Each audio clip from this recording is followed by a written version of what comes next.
Well, howdy tubers.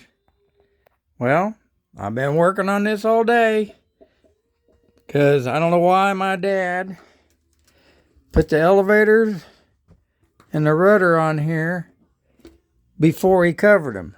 That sure made it harder. But I got it on there.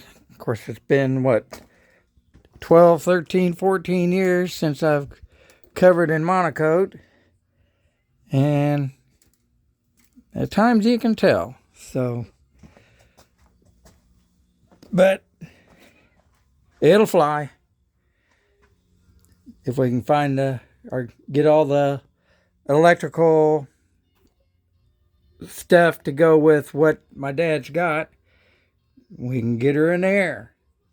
So, real quick video on this, and I'll send it to my dad so he can see it too.